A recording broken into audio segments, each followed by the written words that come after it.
नमस्कार मित्रों, आशा करते हैं आप सभी लोग स्वस्थ होंगे, प्रसन्न होंगे, अपने कार्यों में व्यस्त होंगे। मित्रों, आज ना ये कोई ब्लॉग वीडियो है और ना कोई स्टोरी है। आज मैं आपको अपने मन की कुछ बातें बताने आया हूँ।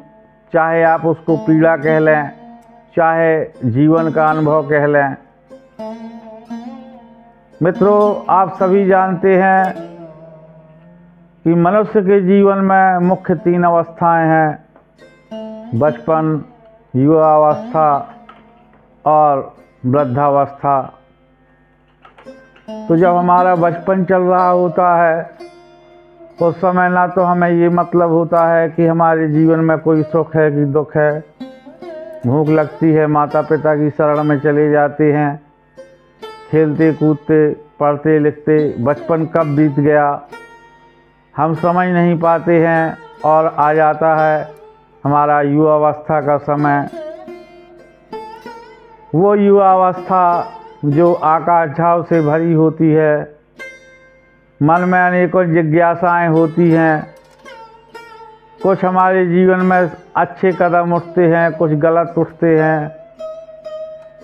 एन कैन प्रकार अंत में हमारा कोई रोजगार, व्यवसाय यानी कि जीविकोपार्जन के लिए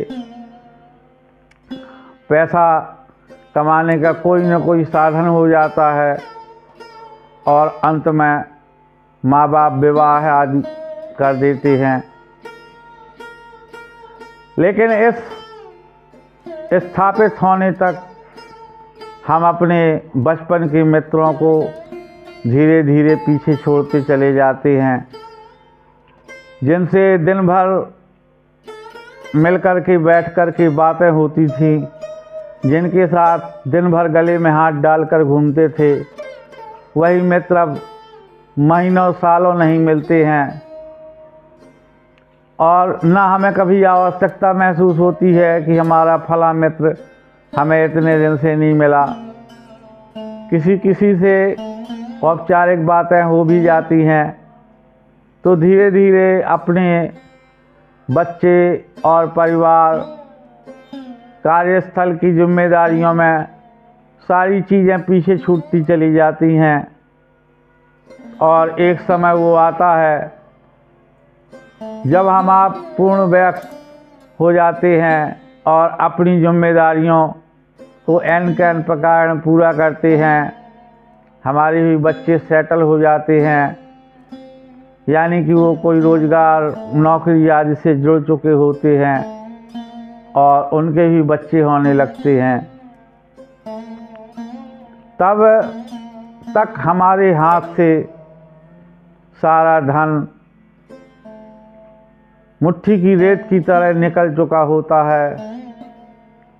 हम या तो उनके आश्रित हो जाते हैं या जैसे धन के लिए आश्रित नहीं हैं, फिर भी हमें ऐसा लगता है कि किसी का सानिध्य, सामीप्य मिले, कोई हमसे मिलकर बैठकर 2 बातें पूछे।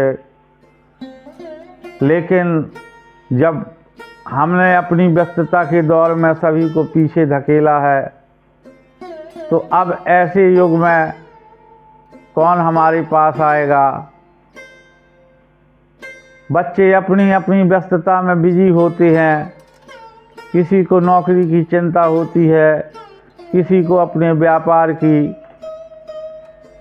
तो बच्चों के पास समय नहीं है। पत्नी एक होती है, वो भी अपने स्तर के कार्यों में उलझी रहती है।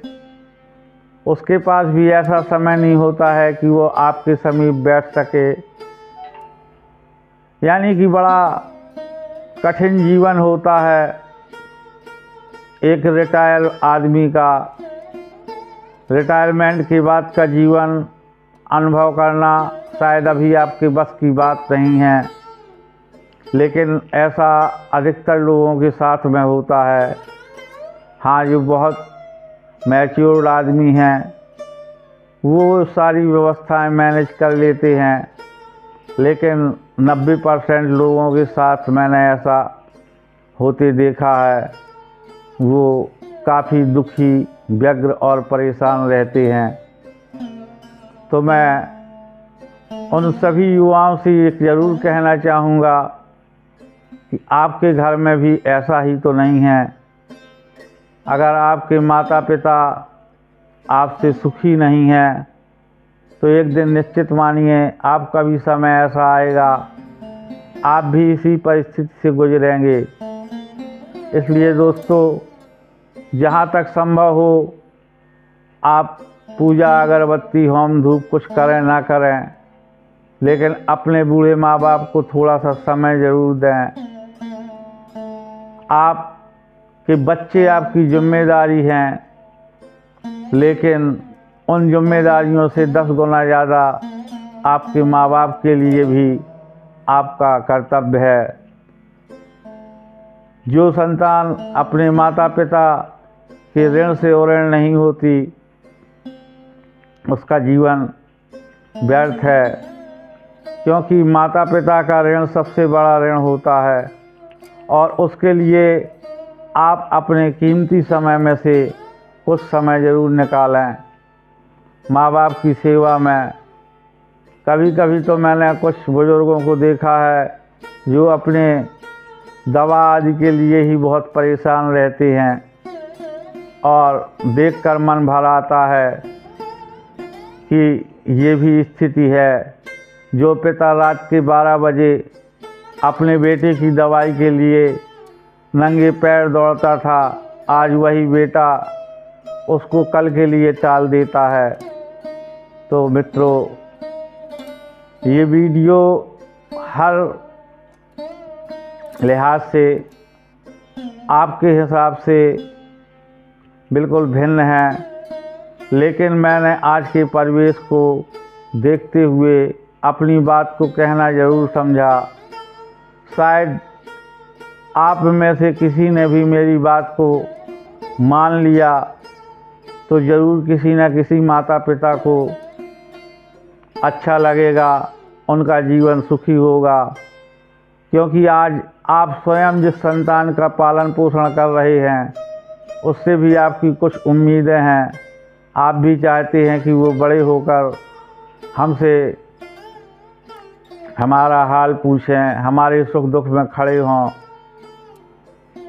तो मित्रों, मन की व्यथा को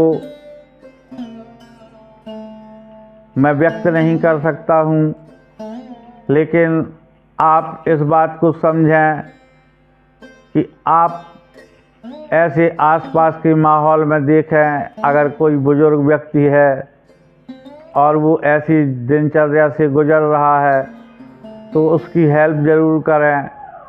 यही आपकी एक सच्ची पूजा होगी। इन्हीं शब्दों के साथ मैं आपसे विदा चाहूँगा। जय श्री राम।